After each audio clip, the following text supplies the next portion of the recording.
comes in and sniffs you head to toe, and can pick up if you have skin cancer or not. This is a real thing. Dogs are very famous for knowing when mom's with child. And man, let me tell you, my dog, we've talked about this, he's attached to my hip, yes? Yes. But when my wife was with child, it's not the way it was. It was hilarious to me. Like one of the classic examples, welcome to life, folks. We can talk about this. My wife would go to the bathroom, and when she would go to the bathroom, my dog would sit in the doorway to the bathroom with his back to her like a guard dog in case anybody came in. Does that make sense? Like, and I'm serious, it's a heart attack. He would sit there, and then she'd leave, and he'd get up and follow her, and if she laid down, he'd lay down next to her and sit there like this, like a little guard dog. Just a little man, that's what he is. Just a little man taking care of the family. 10 pounds of fury. Lord, what a handsome devil. Pandas. So pandas, sorry. Pandas are notoriously difficult to breed in captivity.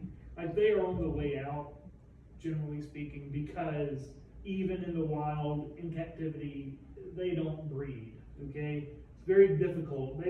It's the weirdest thing in nature. It's almost like they don't understand the concept, all right? I am totally serious. I can tell you stories you cry laughing at, but it's not really appropriate.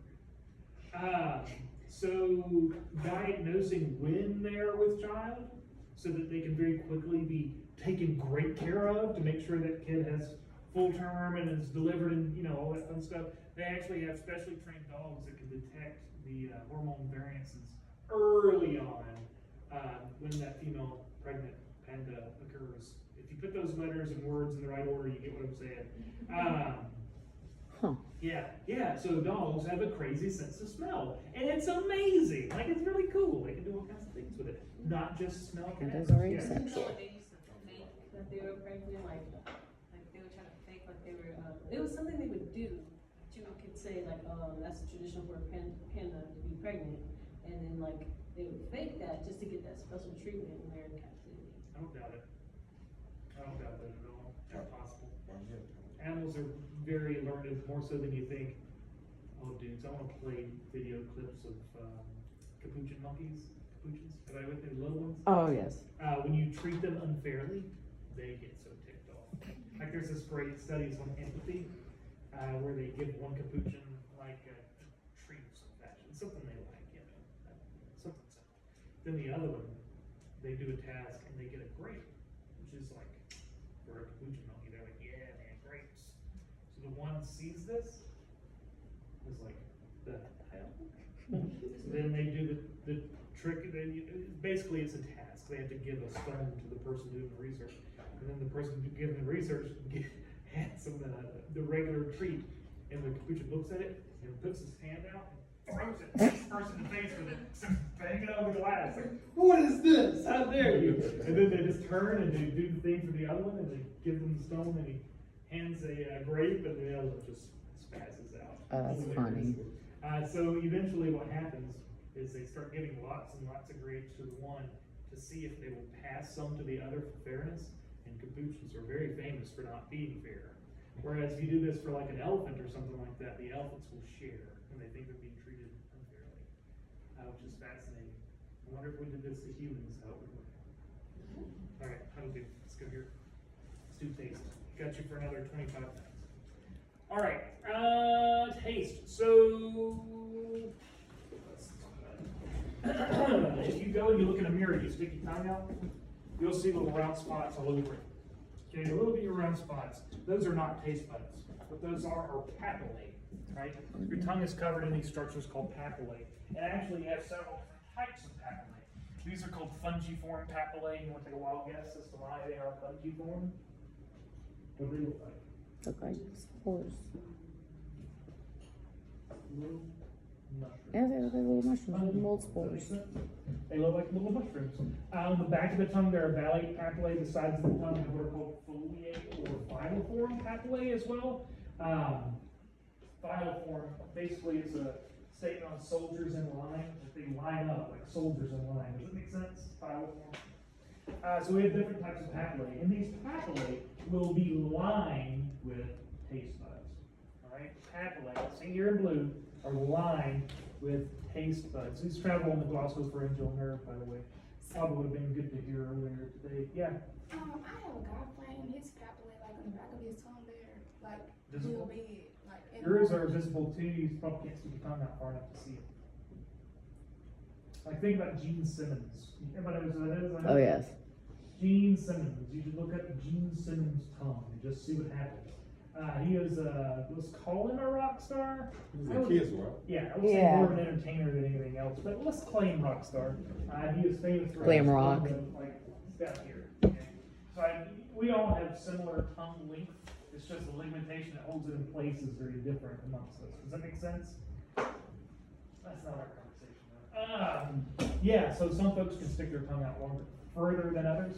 Like Keontae's buddy that had it cut off by accident, apparently. Was he punched in the face? No, he was in a car accident. Yeah. He just did his tongue. Man, that's rough. No, just imagine looking over your tongue on your shoulder. How would you have done that? I wonder if he was goodbye. injured and like, I don't know how that would have worked. Moving on. You saw the scar, Keontae? Yeah, I seen it. Okay, I believe you then. Make sure it wasn't getting back there. You know, I was fascinated by it. I was trying to see, like, you been Yeah. toned off? It's like you can't be telling me the truth. Yeah. All right. Yeah. So let's go here. There are different types of cells located inside of our taste buds, and again, these are going to be on our papillae, on the papillae.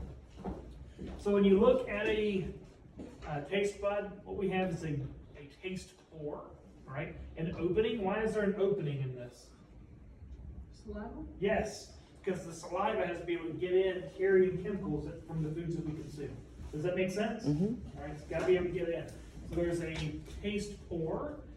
Chemicals will come in to interact with what are called gustatory cells here, and then at the back of this there will be what are called basal cells.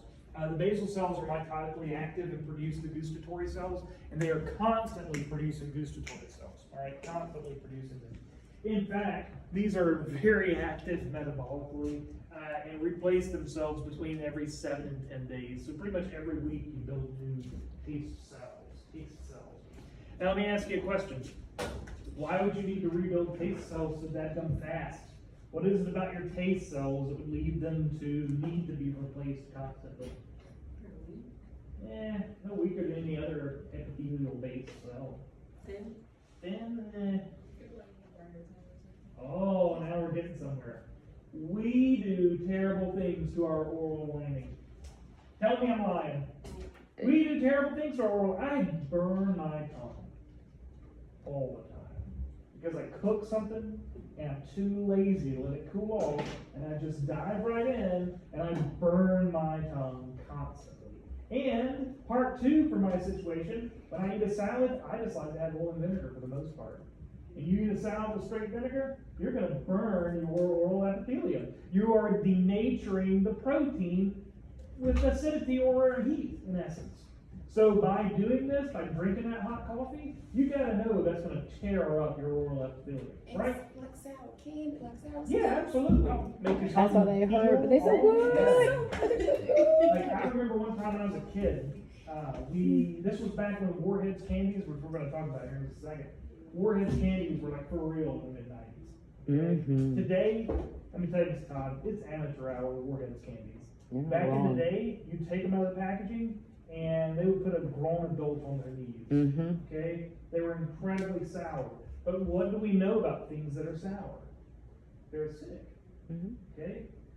Sour foods that you consume, they are in fact quite acidic. And what this would do, I mean, my brother and I, we'd see how many we could put in our mouth and we'd stare at each other.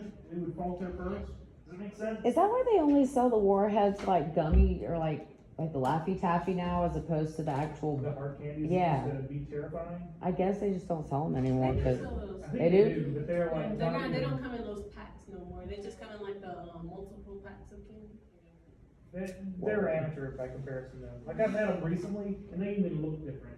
Like back in the day, they would be covered in like a white shell in essence. Yeah. Mhm. That's Some the of them acidic have stuff that, on the yeah, some of outside. them have And but then like you So eat it, good. it's like cherry flavor, you know, it's got a red center. Yeah, now they just look red. My mom got us, like, it was Christmas, and we saw Okay. popsicles in the freezer, so we were all excited, like, ooh, because she always does this on Christmas, I don't know why, it's a sick joke. And Like she'll find some weird candy or food that we won't like see and wanna try that on Christmas. Get some salmon flavored ice cream. Yeah. So we're like, oh, I said, okay, we got popsicles. Oh, we're gonna start eating them. Like, Something's not right. Definitely. we're had popsicles. Nice. Yeah, apparently salmon candy's where it's at. I've never had it personally, but it's Salmon? real big in like China, I believe, if I'm not mistaken.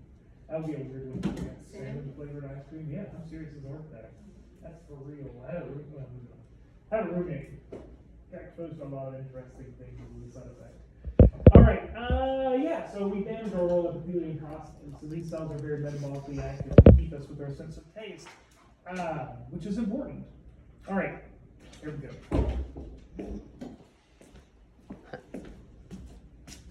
Happy. All right. That's what I want you to do. You got to do this. Okay. We got to do this. We got to have a limbic system based response. We're going to have an autonomic response together. You got to pay attention and work with me here. Or you can be cool. It'd be cool to just sit there. Try it. I want you to think about that line right there. Nice fresh line. Think about the smell of it. Okay, peel with the moisture content of the inside bits there.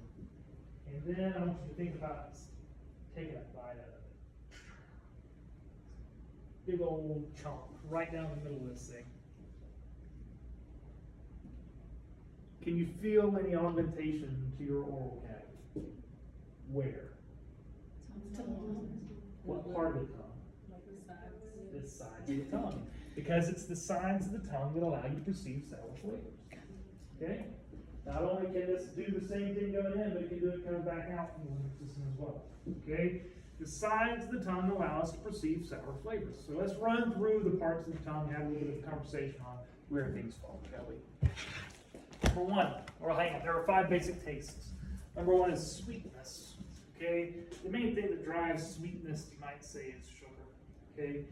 But we have developed artificial replicates of this, like sacharins. There are certain proteins, like serendipity berry is a very famous food source that contains a protein that we interpret as sour flavors. There's some neat stuff out there is what I'm trying to say. Alcohol certainly gives us sweetness, like a good whiskey has a sweet flavor to it. And lead, and that's a bad one. Why is it bad that lead tastes sweet? Because lead's toxic? It's incredibly toxic. It's a neurodegenerative is what it is. You ever heard of a kid eating lead paint chips? Mm-hmm. Yeah, that's a real thing. Why would they eat lead paint chips? Because they are sweet flavored. And this has other downsides as well. We'll get to it here in just a second. Now, I want you to notice that my little girl there is, number 1, cute as a button when she was tiny. Now she's turning into Solar Rebellion. It's terrifying. She's getting pretty intense. Good luck. Yeah, she's gonna love her daddy.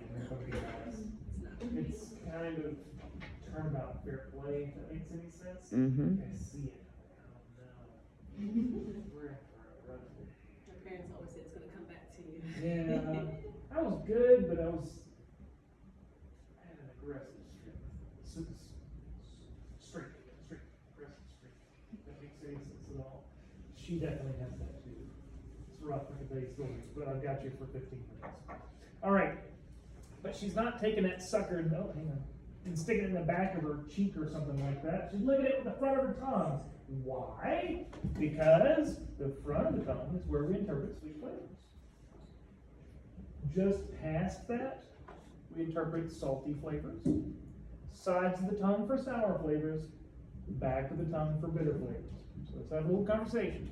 Sour things, hydrogen ions, that's a fancy way of saying things that are sour are acidic. Things that are flavor are acidic. If it gives off hydrogen ions in solution, like in saliva, that's going to be something which would be considered acidic. Yes, indeed. So again, like I talked about having a salad with vinegar on it. Vinegar is acetic acid. That's what vinegar is. So acidic things donate hydrogen ions, give you sour flavors. Salty things give off metal ions. What is the chemical formula for the salt we use every day? NaCl. Sodium chloride. Sodium is a metal. Sodium chloride is a metal ion setup, so when it associates, it gives us saltiness. Any metal ion will do this for us. Bitter flavors Now, bitter is a complicated one. We get this from a lot of medications and things that contain like alkaloids. Quinine, nicotine would be considered a bitter flavor as well. Aspirin, like when you eat aspirin, eat's a strong word. You get my point. The famous example of this though is when you're a kid and you're getting liquid medications, right? You go get that grape Tylenol. And how does it taste up front? Well, it's perfectly fine. It tastes like a thick, grapey syrup. Then you swallow. You go, yeah. Because it tastes bitter, yes? It has a bad Aftertaste. because it's sweet on the front of the tongue, and then when you swallow, it crosses the back, where you interpret bitter flavors. You see how this works? Yeah, that's how it goes. And then last but not least, number 5 here is considered umami. Now, this is an interesting one. This is a Japanese term, but it is accepted as being reality. It's a sense of savoriness. Think about like gravy. It has this savory nature to it. That is a flavor which we can interpret.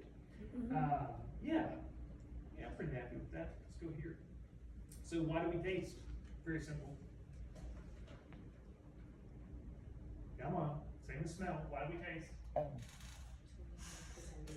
Something. Gratification and aversion. Absolutely, it's gratification and aversion. You have at some stage in your life taken a bite out of something and been incapable of swallowing it. Mm-hmm. All right. I remember going to a decent restaurant near Prattville, Alabama, called the Catfish House. Now it sounds like a backwoods nothing, but this place is kind of fancy. Okay, it's a cool place. Good food, by and large. But once upon a time, many years ago, when I was an undergraduate, my parents called me. They're like, hey, we're going to go out and eat at Catfish House. You want to meet us? Well, it was that or ramen noodles in my dorm. So I drove to Catfish House and was very pleased to do so. And they were like, anything you want. And I roll that way, man. I'm going to get me some boiled shrimp because that's the way makes me happy. I love boiled shrimp. So I get the boiled shrimp, they come out, I sit down, I take the first one, I go. And that's all it took, just a bite. I was like, set it back down. And I knew immediately, I was like, there's something wrong here. I can't put my finger on it. You know what I mean? I can't put my finger on it. Something ain't right. I knew that if I consumed that food, I'd see it again, one way or another, very quickly. Does that make sense? Yes. Like I knew, I don't know what it was about it. There was something there that told me to stay the hell away. And it was taste and smell, man. This is gratification and aversion. It drives us towards things that are healthy and happy for us and away from things that are bad. Towards good energy sources and away from bad energy sources. All right? Yeah. Yeah, that'll do absolutely. Yeah. Now there are other things that influence taste. This is kind of for kicks and giggles. About 80% of what we understand as taste is actually smell. So a lot of what we perceive as flavor is actually smell based. Again, talk to anybody that's lost their sense of smell and ask them about what they think about food, and they'll tell you it's very bland. Like food's very bland now because my sense of smell is gone. I had a friend, she was like a hardcore foodie, and she's like, yeah, it breaks my heart because I love eating, good food, and now I eat and it's like consuming cardboard. I just do it because I know I have to. Like I'm driven and I'm hungry, so I have to fill my stomach up. And they completely lost the joy of it. It's terrible. What a terrible situation. Now, other things also vary our capacities for flavor. Thermoreceptors, mechanoreceptors, nociceptors. That is to say, warm pizza and cold pizza are different but equally nice. Mm-hmm. Can we all agree with this as a concept? Mechanoreceptors, nociceptors, that's a good one. Have we talked about capsaicin? A little bit.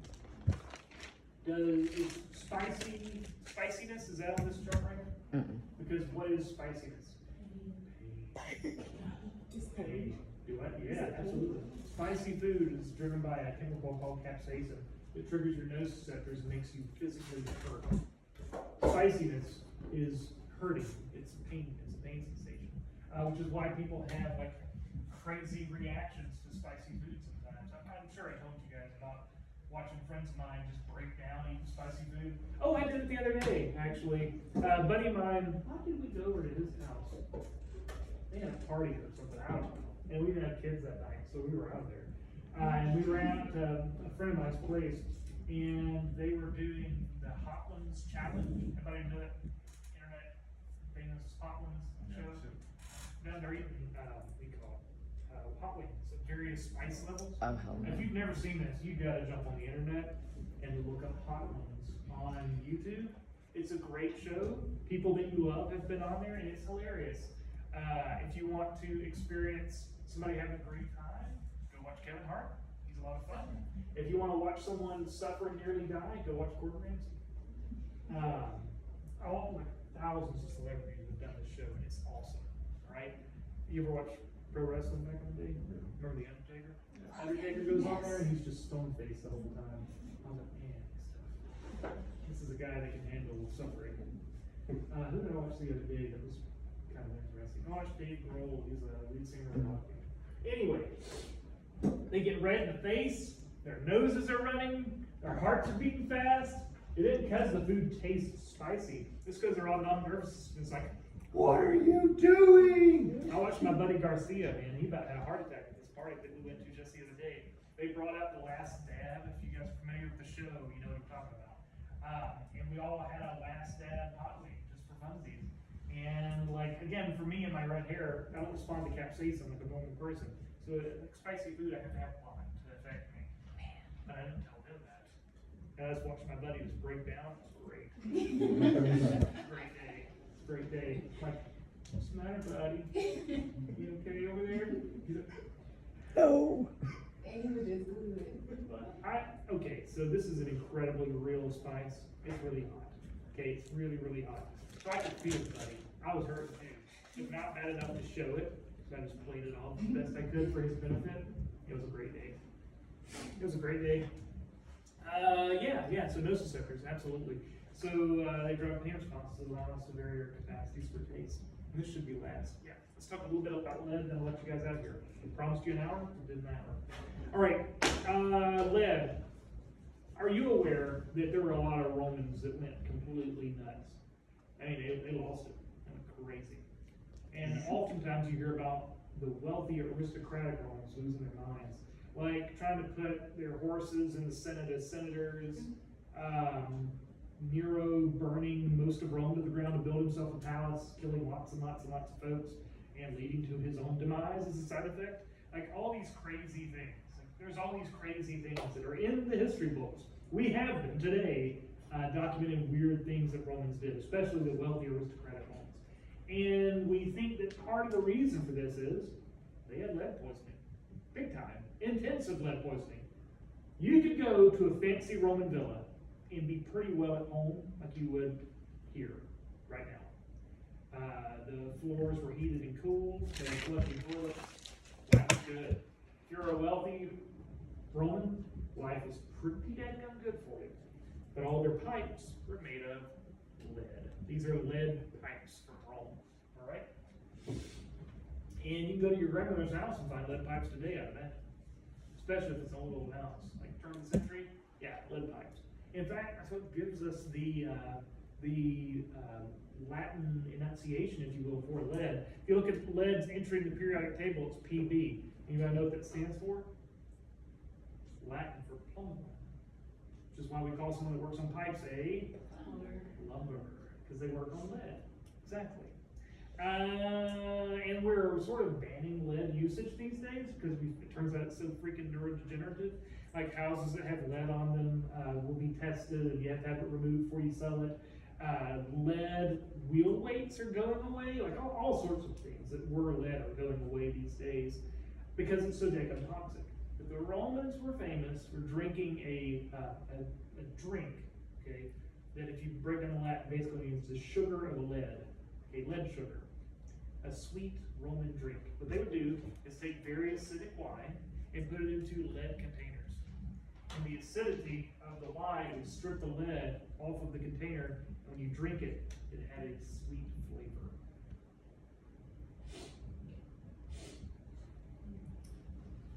Welcome to brain problems, all right? Welcome to neurodegeneration. And that's a problem. That's absolutely a problem. So with that in mind, let's just call it right there. And we will pick it up. Yeah. What could this Cause I'm seeing stuff like spicy. Yeah. Okay, I got gas. I was in the military, so I got gas like a few years ago. Yeah, sure. So when you get gas, is that paid or is that like? Okay, that's an irritant. That's an irritant. That's a mucosal irritant. What it's gonna do is